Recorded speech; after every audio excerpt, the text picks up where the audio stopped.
जयकारा शेरावाली दा बोल सांचे दरबार की जय।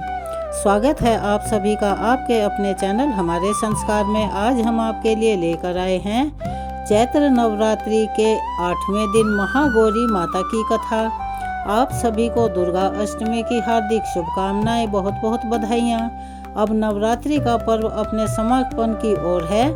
आज इस क्रम में नवरात्रि का 8वां दिन यानी अष्टमी तिथि और आज हम माँ भगवती के 8वें स्वरूप माँ महागौरी की पूजा करने जा रहे हैं। और आज की अपनी इस वीडियो में हम आपको सुनाने वाले हैं माँ महागौरी की संपूर्ण कथा और श्री दुर्गा चालीसा का पाठ, उसके साथ में माँ की आरती और सबसे अंत में हम सभी मिलकर अपने द्वारा हुई गलतियों की, चाहे वो जाने में हुई हो या अनजाने में, उसके लिए माँ से क्षमा प्रार्थना करेंगे। अब हम महागौरी के स्वरूप का वर्णन करते हैं। माँ महागौरी के स्वरूप और माँ की महिमा के बारे में। माँ महागौरी का वर्ण चंद्रमा के समान उज्जवल है। वे 4 भुजाओं वाली हैं। एक हाथ में त्रिशूल, दूसरे में डमरू और तीसरे में वर मुद्रा और चौथे में अभय मुद्रा है। माँ वृषभ यानी बैल की सवारी करती हैं, इसीलिए उन्हें वृषभ रूढ़ा भी कहा जाता है। इसके अलावा माता की सवारी सिंह भी है। माँ महागौरी पूर्णतः श्वेत वस्त्र और श्वेत आभूषण ही धारण करती हैं। इसी कारण इनको श्वेतांबर धरा नाम के से भी जाना जाता है। और आज के दिन माता के पूजन में सफेद रंग की सामग्री का अधिक से अधिक प्रयोग करना अति शुभ माना जाता है। जैसे कि माता को भोग में नारियल, बताशे, मिश्री इत्यादि का भोग लगाया जाता है। वहीं माता की पूजा में अक्षत और सफेद पुष्प भी अर्पित करना अति शुभ माना जाता है। तो चलिए एक बार मेरे साथ बोलिए, महागौरी माता की जय। अब हम आपको सुनाते हैं महागौरी की संपूर्ण कथा। पौराणिक कथा के अनुसार भगवान शिव देवी सती के देह त्यागने के कारण बहुत दुखी हुए थे। वे बहुत ही गहरी समाधि में चले गए थे। सभी देवताओं ने उनसे अपनी समाधि भंग करने की बहुत ही प्रार्थना की, लेकिन भगवान शिव ने समाधि से बाहर आने से बिल्कुल मना कर दिया और इस तरह से कई वर्षों तक वे अपनी समाधि में ही डूबे रहे यानी लीन रहे। इसी बीच तारकासुर नाम का एक राक्षस स्वर्ग में अशांति पैदा करने लगा। तब देवताओं ने माँ दुर्गा की पूजा की और उनसे राक्षस को हराने का उपाय पूछा। तब देवी दुर्गा ने कहा कि जब देवी सती का दूसरा जन्म होगा वह भगवान शिव को उनकी समाधि से बाहर लेकर आएंगी। उसके बाद उनका विवाह भगवान शिव से होगा, फिर उनकी संतान ही इस राक्षस का वध करेगी। देवताओं की प्रार्थना के बाद देवी सती ने हिमालय की पुत्री माँ शैलपुत्री के रूप में पुनर्जन्म लिया, जो कि नवरात्रों में सबसे पहला अवतार मानी जाती है। उन्हें माँ पार्वती के नाम से भी जाना जाता है। एक दिन देवऋषि नारद माता पार्वती के महल में जा पहुंचे और उन्हें उनके पिछले जन्म के बारे में सब कुछ याद दिलाने लगे। तब नारद मुनि ने उन्हें बताया कि भगवान शिव को प्राप्त करने के लिए उन्हें घोर तपस्या करनी होगी, ताकि भगवान शिव को उनके पिछले जीवन के बारे में पता चल सके। माता पार्वती ने भी अपनी सहमति जताई और अपने राजमहल की सभी सुख सुविधाओं को त्याग कर वह एक जंगल में चली गई।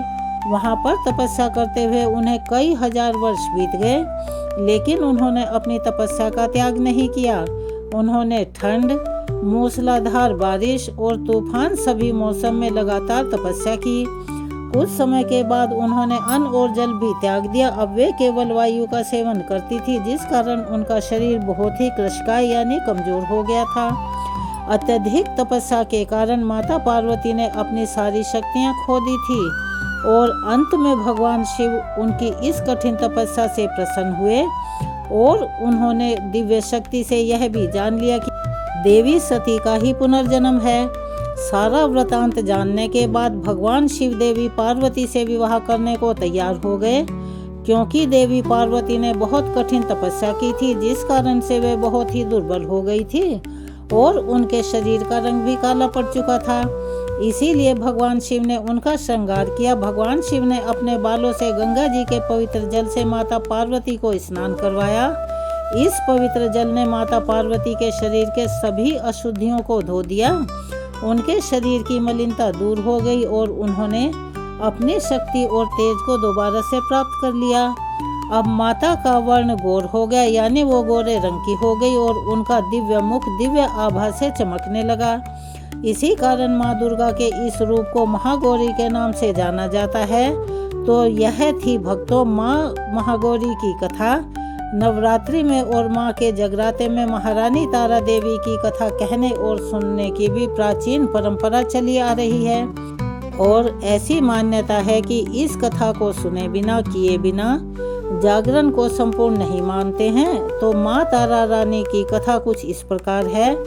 प्राचीन कथा के अनुसार महाराज दक्ष की 2 पुत्रियां तारा देवी और रुक्मण भगवती दुर्गा जी की भक्ति में अटूट विश्वास और श्रद्धा रखती थी। दोनों बहनें नियम पूर्वक एकादशी का व्रत किया करती और माता के जागरण में प्रेम के साथ कीर्तन और महत्व में कथा सुना करती थी।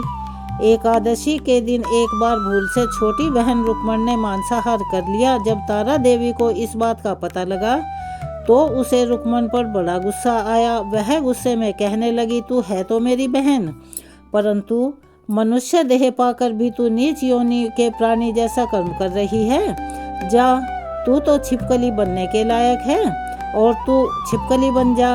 बड़ी बहन के मुख से निकले शब्दों को रुक्मण ने शिरोधार्य कर लिया और साथ ही प्रायश्चित का उपाय भी पूछा। तब तारा ने कहा, त्याग और परोपकार से सारे पाप छूट जाते हैं, यानी पापों से मुक्ति मिल जाती है। फिर दूसरे जन्म में तारा देवी इंद्रलोक की अप्सरा बनी और छोटी बहन रुक्मण छिपकली योनि में प्रायश्चित का अवसर ढूंढने लगी।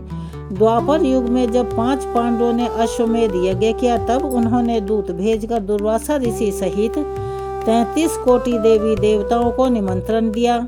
अब दूत दुर्वासा ऋषि के स्थान पर निमंत्रण लेकर गया तो दुर्वासा ऋषि बोले, अगर 33 करोड़ देवता उस यज्ञ में भाग लेंगे तो मैं उसमें सम्मिलित नहीं हो सकता। दूत 33 कोटि देवी देवताओं को ही निमंत्रण देकर वापस आ गया। दुर्वासा ऋषि का वृतांत पांडवों को कह सुनाया और वह सब देवताओं को बुलाने पर नहीं आएंगे। अब नियत समय पर शुभ मुहूर्त में यज्ञ प्रारंभ हुआ। 33 करोड़ देवी देवता यज्ञ में भाग लेने के लिए पधारे। उन्होंने वहां दुर्वासा ऋषि को ना देखकर पांडवों से पूछा कि ऋषि क्यों नहीं आए या उनको क्यों नहीं बुलाया। इस पर पांडवों ने नम्रता सहित उत्तर दिया कि निमंत्रण तो भेजा था, परंतु वे अहंकार के वश में होकर यज्ञ पूजन हवन आदि में नहीं आए और उनके बिना भी यज्ञ पूजन हवन आदि तो निर्विघ्न समाप्त हो गया। भोजन के लिए भंडारे की तैयारी होने लगी। दुर्वासा ऋषि ने जब देखा कि पांडवों ने उसकी उपेक्षा कर दी है तो अत्यंत क्रोध में भरकर उन्होंने पक्षी का रूप धारण किया और चोंच में एक सर्प को लेकर भंडारे में जा फेंका, जिसका किसी को कुछ अता पता नहीं था और वह सर्प खीर की कढ़ाई में गिरकर नीचे डूब गया। एक छिपकली जो पिछले जन्म में तारा देवी की छोटी बहन थी, बहन के शब्दों को उसके श्राप को शिरोधार्य कर इस जन्म में छिपकली बनी हुई थी, वह सर्प उस भंडारे में बनी हुई खीर में गिरना देख रही थी। उसे त्याग और परोपकार की ही शिक्षा अब तक याद थी और वह छिपकली घर की दीवार पर चिपकी ठीक समय की प्रतीक्षा करती रही। कुछ देर तक तो वह सोचती रही कि कोई आए और खीर में गिरे इस सांप को देख ले, लेकिन जब बहुत समय बीतने के बाद भी किसी को दृष्टि उस खीर में नहीं पड़ी, यानी उन्हें पता नहीं चला, तब उसने परोपकार की भावना और दूसरे लोगों की जान बचाने के लिए अपने प्राण न्यौछावर कर देने का मन बना लिया। जब खीर भंडारे में दी जाने वाली थी तो सबकी आंखों के सामने वह छिपकली दीवार से कूदकर उस खीर की कढ़ाई में जा गिरी। कढ़ाई में खोलती हुई गरम गरम खीर थी। जब लोगों ने अपनी आंखों के सामने खीर में छिपकली को गिरते हुए देखा तो छिपकली को भला बुरा कहने लगे और यह कहते हुए खीर की कढ़ाई को खाली करने लगे। उस समय उन्होंने उस खीर के अंदर मरे हुए सांप को देखा। अब सबको पता चला कि छिपकली ने तो अपने प्राण देकर उन सबकी रक्षा की है। इस प्रकार उपस्थित सभी सज्जनों और देवताओं ने उस छिपकली के लिए प्रार्थना की कि उसे सब योनियों से उत्तम मनुष्य जन्म प्राप्त हो और अंत में वह मोक्ष प्राप्त करे। फिर तीसरे जन्म में वही छिपकली राजा स्पर्श के घर कन्या बनी और दूसरी बहन तारा देवी ने फिर मनुष्य का जन्म लेकर तारावती नाम से अयोध्या के प्रतापी राजा हरिश्चंद्र के साथ विवाह किया। राजा स्पर्श ने ज्योतिषियों से कन्या की कुंडली बनवाई। ज्योतिषियों ने राजा को बताया कि कन्या तो राजा के लिए बड़ी हानिकारक सिद्ध होगी। शकुन ठीक नहीं है, इसीलिए आप इस कन्या को मरवा दीजिए। सुनकर राजा ने कहा कि कन्या को मारने का पाप तो बहुत बड़ा होता है और मैं उस पाप का भागी कभी भी किसी भी हालात में नहीं बन सकता। अगर कन्या को मारने के सिवाय कोई और दूसरा उपाय है तो वह बताइए। तब ज्योतिषियों ने आपस में मंत्रणा की और उन्होंने राजा को सलाह दी कि हे राजन, आप एक लकड़ी के संदूक में ऊपर से सोना चांदी आदि चढ़वा दें, फिर उस संदूक के भीतर कन्या को बंद करके नदी में प्रवाहित कर दीजिए। सोना चांदी जड़ित लकड़ी का संदूक अवश्य ही कोई लालच के वश होकर निकाल लेगा और आपकी कन्या को भी पाल लेगा। आपको किसी प्रकार का कोई पाप नहीं लगेगा। अब राजा को अपने उन्हीं सभी ज्योतिषियों की बात जच गई और उसने ऐसा ही किया। कन्या को उस हीरे मणि जड़ित संदूक में लिटाकर नदी में प्रवाहित कर दिया गया। नदी में बहता हुआ वह संदूक काशी के समीप एक मनुष्य को दिखाई दिया। वह संदूक को नदी से बाहर निकाल कर लाया। जब उसने संदूक खोलकर देखा तो संदूक में सोना चांदी के अलावा एक अत्यंत रूपवती नवजात कन्या दिखाई दी। उसके कोई संतान नहीं थी। अब जब उसने अपनी पत्नी को वह कन्या सौंपी तो उसकी पत्नी का खुशी का ठिकाना नहीं रहा। उसने अपनी संतान के समान ही उस कन्या का अपनी छाती से लगाकर लालन पालन किया और भगवती की कृपा से उसके स्तनों में दूध भी उमड़ आया। अब पति पत्नी दोनों ने फिर प्रेम से उस कन्या का नाम रुको रख दिया। जब वह कन्या विवाह के योग्य हुई तो उसने उसका विवाह अयोध्या के सजातीय युवक के साथ बड़ी धूमधाम से कर दिया। इस प्रकार पहले जन्म की रुक्मण दूसरे जन्म में छिपकली और तीसरे जन्म में रुक्को बन गई। रुक्को की सास महाराज हरिश्चंद्र के घर साफ सफाई इत्यादि का काम करने जाती थी। इसी तरह दिन बीत रहे थे। फिर एक दिन रुक्को की सास बीमार हो गई तो रुक्को अपनी सास की जगह महाराज हरिश्चंद्र के यहाँ काम करने जा पहुंची। महाराज की पत्नी तारामती ने जब रुक्को को देखा तो वह अपने पूर्व जन्म के पुण्य से उसे पहचान गई। तब तारावती ने रुक्को से कहा, बहन तुम यहाँ मेरे निकट आकर बैठो। महारानी की बात सुनकर रुक्को बोली, रानी जी मैं तो नीच जाति की भंगिन हूँ, भला मैं आपके पास कैसे बैठ सकती हूँ। तब तारावती ने कहा, बहन पूर्व जन्म में तुम मेरी सगी बहन थी। एकादशी का व्रत खंडित करने के कारण तुम्हें छिपकली की योनि में जाना पड़ा।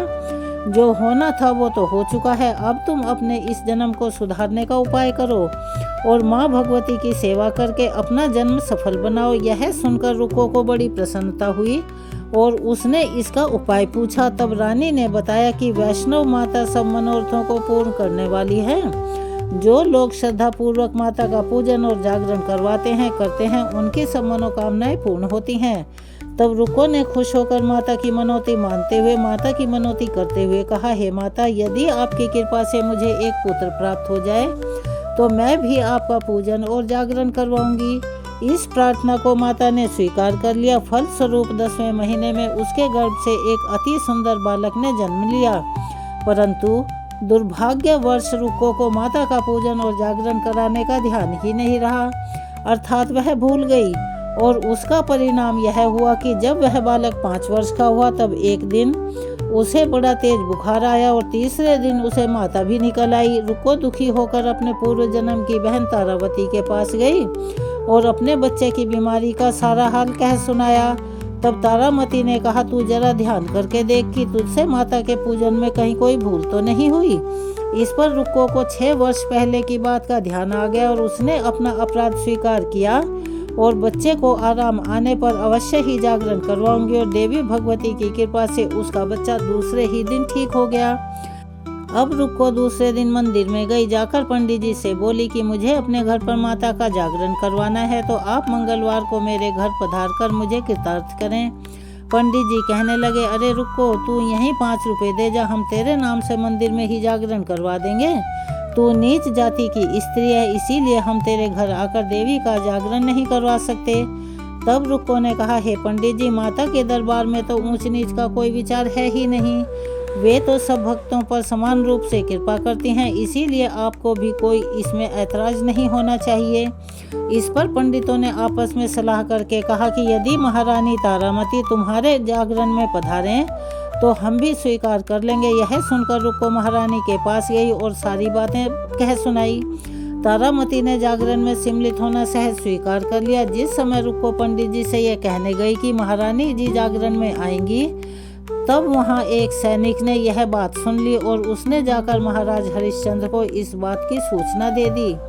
राजा ने सैनिक से सब बात सुनकर कहा कि तेरी बात झूठी है, महारानी भंगियों के घर जाकर जागरण में नहीं जा सकती। फिर भी परीक्षा लेने के लिए राजा ने रात को अपनी उंगली पर थोड़ा सा चीरा लगा लिया, जिससे कि उसे नींद न आए। रानी तारामती ने जब यह देखा कि जागरण का समय हो रहा है परंतु महाराज को नींद ही नहीं आ रही, उसने माता वैष्णवी से मन ही मन प्रार्थना की कि हे माता, आप कैसे भी करके किसी भी उपाय से महाराज को सुला दीजिए ताकि मैं जागरण में जा सकूं। तारामती की यह प्रार्थना माँ ने स्वीकार की और उधर राजा को गहरी नींद आ गई। जब राजा को नींद आ गई तो तारावती ने रोशनदान से रस्सी बांधकर नीचे लटका दी और उसको पकड़कर वह महल से नीचे उतर गई और रुक्को के घर जा पहुंची। उस समय जल्दबाजी के कारण रानी के हाथ का रेशमी रुमाल और पांव की एक पायल रास्ते में ही गिर पड़ी। उधर थोड़ी देर के बाद राजा हरिश्चंद्र की आंख खुल गई, क्योंकि माँ की लीला तो माँ ही जानती है, तो वह भी रानी का पता लगाने के लिए निकल पड़ा। मार्ग में पायल और रुमाल उसने देखे और जागरण वाले स्थान पर वह जा पहुंचा। जैसे ही उसे सूचना मिली थी, राजा ने दोनों चीजें रास्ते से उठाकर अपने पास रखी और जहां जागरण हो रहा था वहां एक कोने में चुपचाप बैठकर सारा दृश्य देखने लगा। जब जागरण समाप्त हुआ तो सबने माता की आरती और अरदास की। उसके बाद प्रसाद बांटा गया। तारामती को जब प्रसाद मिला तो उसने झोली में रख लिया। यह देखकर लोगों ने पूछा कि महारानी, आपने प्रसाद क्यों नहीं खाया? यदि आप नहीं खाएंगी तो कोई भी प्रसाद नहीं खाएगा। रानी बोली, तुमने जो प्रसाद दिया था वह मैंने महाराज के लिए रख लिया है, अब मुझे मेरे हिस्से का प्रसाद दे दो। और अब की बार वह प्रसाद लेकर तारा ने खा लिया। इसके बाद तो सभी भक्तों ने माता का प्रसाद खाया।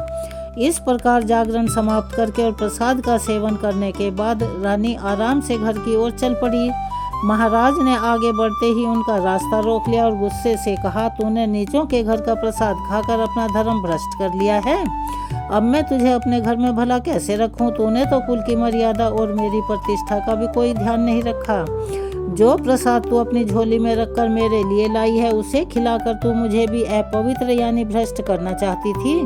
ऐसा कहते हुए जब राजा ने झोली की ओर देखा तो भगवती की कृपा से प्रसाद के स्थान पर उसमें चंपा, गुलाब, गेंदे के फूल, कच्चे अक्षत और सुपारियां दिखाई दी। यह चमत्कार अपनी आंखों के सामने देखकर राजा आश्चर्यचकित रह गया। राजा हरिश्चंद्र रानी तारा को साथ लेकर अपने महल वापस लौट आए और वहां रानी ने फिर ज्वाला मैया की शक्ति से बिना किसी माचिस या चकमक पत्थर की सहायता लिए राजा को अग्नि प्रज्वलित करके दिखा दी, जिसे देखकर राजा का आश्चर्य और भी बढ़ गया। अब राजा के मन में देवी के प्रति श्रद्धा और विश्वास जाग उठा था। इसके बाद राजा ने रानी से कहा, मैं माता के प्रत्यक्ष दर्शन करना चाहता हूँ। तो रानी बोली, महाराज, प्रत्यक्ष दर्शन करने के लिए तो बहुत बड़ा त्याग होना चाहिए। यदि आप अपने पुत्र रोहिताश्व की बलि दे सकें तो आपको माँ दुर्गा के साक्षात दर्शन की प्राप्ति हो सकती है। राजा के मन में तो देवी के दर्शन की इच्छा जागृत हो चुकी थी, लगन लगी हुई थी। अब तो राजा ने अपने पुत्र का मोह त्याग कर उसका सिर देवी को अर्पण कर दिया। ऐसी सच्ची श्रद्धा और विश्वास देखकर माँ दुर्गा शेर पर सवार होकर उसी समय वहां प्रकट हो गई और राजा हरिश्चंद्र उनके दर्शन करके कृतार्थ हो गए। मरा हुआ पुत्र देवी की कृपा से पुनर्जीवित हो गया। अपनी आंखों के सामने यह चमत्कार देखकर राजा गदगद हो उठे। उन्होंने विधि विधान पूर्वक माता का पूजन करके अपने अपराधों के लिए क्षमा मांगी। तब राजा को अपने परिवार और अपनी प्रजा सहित सुखी रहने का आशीर्वाद देकर माता अंतर ध्यान हो गई। राजा ने रानी तारामती की भक्ति की प्रशंसा करते हुए कहा कि हे तारा, मैं तुम्हारे आचरण से बहुत प्रसन्न हूँ। मेरे तो धन्य भाग हैं जो तुम मुझे पत्नी के रूप में मिली हो। उसके बाद राजा हरिश्चंद्र ने रानी तारामती की देवी की इच्छा के अनुसार अयोध्यापुरी में माता का एक भव्य मंदिर तैयार करवाया। इस प्रकार रानी तारा देवी और रुक्मण भंगिन दोनों ही मनुष्य योनि से छूटकर देवलोक को प्राप्त हुई। माता के जागरण में रानी तारा की इस कथा को जो भी मनुष्य भक्ति पूर्वक पढ़ता है अथवा सुनता है या दूसरों को सुनाता है या कथा को सुनकर मात्र हुंकारे भरता है, उसकी छोटी बड़ी जैसी भी मनोकामनाएं हों सभी पूरी होती हैं। सुख और समृद्धि बढ़ती है, उसके शत्रुओं का नाश होता है और सर्वत्र मंगल ही मंगल होता है। इस कथा के बिना जागरण पूरा नहीं माना जाता। तो चलिए एक बार मेरे साथ सभी प्यार से बोलिए, श्रद्धा भाव से बोलिए, जयकारा शेरावाली दा बोल सांचे दरबार की जय। चलिए अब हम सब मिलकर करते हैं दुर्गा चालीसा का पाठ। जिनको आती है वो मेरे साथ बोलिए, जिनको नहीं आती है वो कृपा करके सुनिएगा। नमो नमो दुर्गे सुख करनी, नमो नमो अम्बे दुख हरनी, निराकार है ज्योति तुम्हारी, तिहूँ लोक फैली उजियारी, शशि ललाट मुख महाविशाला, नेत्र लाल भ्रुकुटी विकराला, रूप मात को अधिक सुहावे, दर्श करत जन अति सुख पावे, तुम संसार शक्ति लय कीना, पालन हेतु अन्न धन दीना, अन्नपूर्णा भई जगपाला, तुम्ही आदि सुंदरी बाला, प्रलय काल सब नाशनकारी, तुम गौरी शिव शंकर प्यारी, शिव योगी तुमरे गुण गावे, ब्रह्मा विष्णु तुम्हें नित्य ध्यावे, रूप सरस्वती को तुम धारा, देश बुद्धि ऋषि मुनि ने उबारा, धरो रूप नरसिंह को अम्बा प्रकट भई, फाड़ के खम्बा रक्षा करी प्रहलाद बचायो, हिरण्याकुश को स्वर्ग पठायो, लक्ष्मी रूप धरो जगमाही, श्री नारायण अंग समाही, क्षीर सिंधु में करहि विलासा, दया सिंधु दीजे मन आशा, हिंगलाज में तुम्ही भवानी, महिमा अमित न जात बखानी, मातंगी धूमावती माता, भुवनेश्वरी बगला सुखदाता,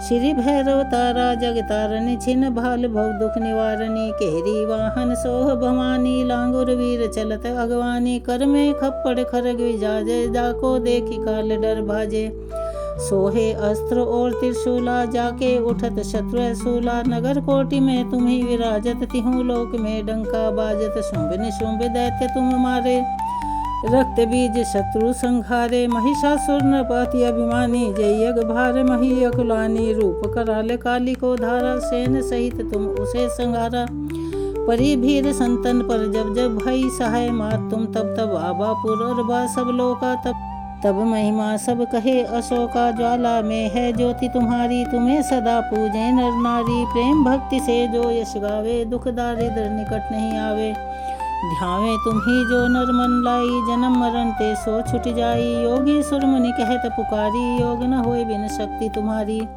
शंकराचार्य तप कीनो, काम क्रोध जीती सब लीनो, निस्तिन ध्यान धरो शंकर को, कहो काल नहीं सुमिरत तुमको, शक्ति रूप को मरम न पायो, शक्ति गई तब मन पछतायो, शरणागत हुई कीर्ति बखानी, जय जय जय जगदम्ब भवानी, भई प्रसन्न आदि जगदम्बा, दई शक्ति नहीं कीन विलंबा, मोको मात कष्ट अति घेरो, तुम बिन कौन हरे दुख मेरो, आशा तृष्णा निपट सतावे, रिपु मोरख महि अति डर पावे, शत्रुनाश की जय महारानी, सुमिरो इच्छित तुम्हें भवानी, करो कृपा हे मातु दयाला, रिद्धि सिद्धि दे करहु निहाला, जब लगी जीऊँ दया फल पाऊँ, तुमरो यश मैं सदा सुनाऊँ, दुर्गा चालीसा जो कोई गावे, सब सुख भोग परम पद पावे, तुलसीदास शरण निज जानी, करहु कृपा जगदम्ब भवानी, नमो नमो विंदेश्वरी, नमो नमो जगदम्ब, संत जनों के काम को करती नहीं विलम्ब। यहाँ पर दुर्गा चालीसा संपूर्ण होती है। चलिए अब सब मिलकर करते हैं माँ महागौरी की आरती।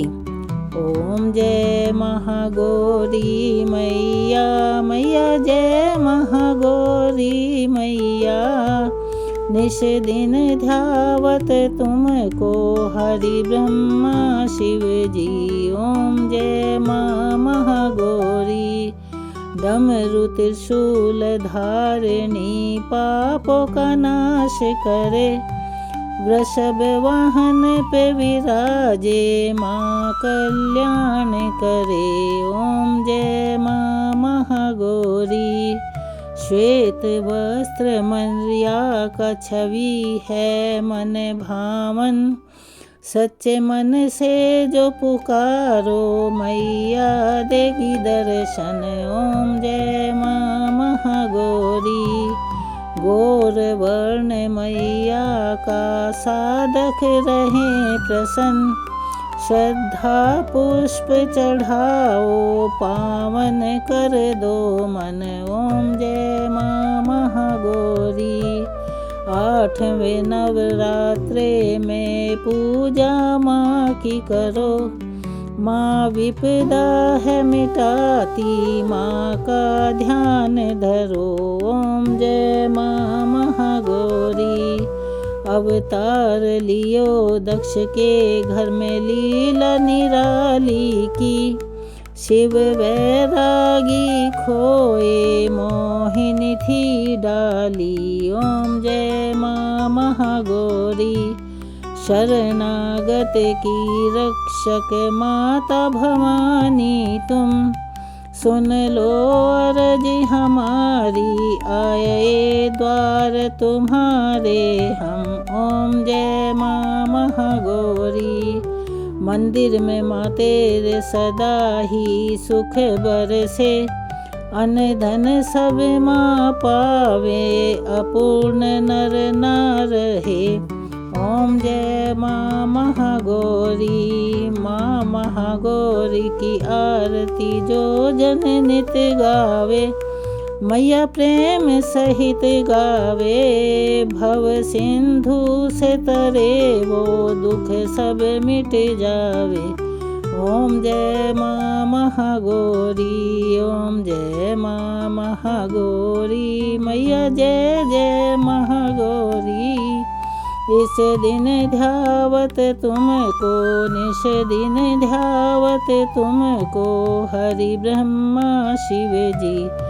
ओम जय माँ महागौरी। चलिए प्रेम से एक बार मेरे साथ सभी मिलकर बोलिए जयकारा। शेरावाली दा बोल साचे दरबार की जय। अब हम सब मिलकर करते हैं अपने द्वारा हुई गलतियों के लिए क्षमा याचना। हे परमेश्वरी, मेरे द्वारा हमारे द्वारा रात दिन सहस्त्रों अपराध होते रहे हैं, अतः आप मुझे अपनी सेवक समझकर या अपना सेवक समझकर कृपा पूर्वक मेरे उन अपराधों को क्षमा कीजिए।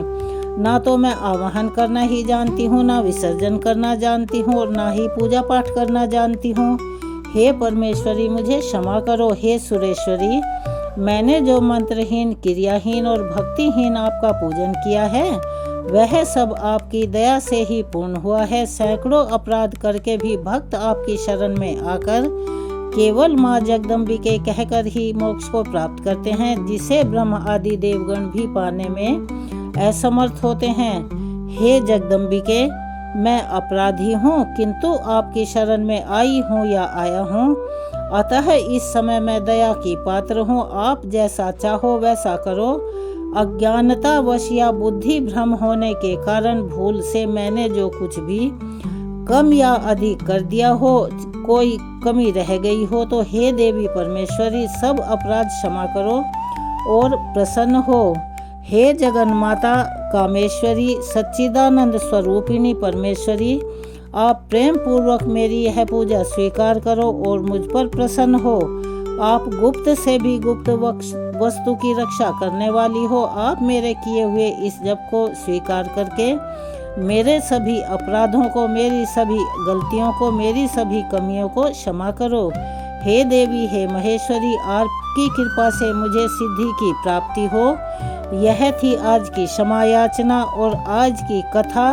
और हमारा प्रयास आपको कैसा लगा, कमेंट्स बॉक्स में अपनी राय अवश्य ही लिखिएगा। और आप सभी से हाथ जोड़कर प्रार्थना है कि अगर आप चैनल पर नए हैं तो प्लीज़ चैनल को सब्सक्राइब करें, वीडियो को लाइक करें, ज़्यादा से ज़्यादा शेयर करें, ताकि इस कथा के श्रवण का लाभ और लोगों को भी मिल सके। और बेल आइकन को भी अवश्य ही दबाएं। कमेंट्स बॉक्स में जय माता दी, हर हर महादेव, जय श्री कृष्णा, राधे राधे, जो भी आपको अच्छा लगे या जिसके प्रति भी आपके मन में श्रद्धा हो, अवश्य ही लिखें। अपना सहयोग और प्यार हमें ऐसे ही देते रहिएगा, क्योंकि हमें इसकी बहुत ज़रूरत है। इससे हमारा मनोबल तो बढ़ता ही है और हमारे प्रयास भी सफल होते हैं और मदद भी मिलती है। तो चलिए मिलते हैं अगली वीडियो में कथा, एक और नई कथा के साथ और जानकारियों के साथ। तब तक के लिए आपको बहुत बहुत धन्यवाद।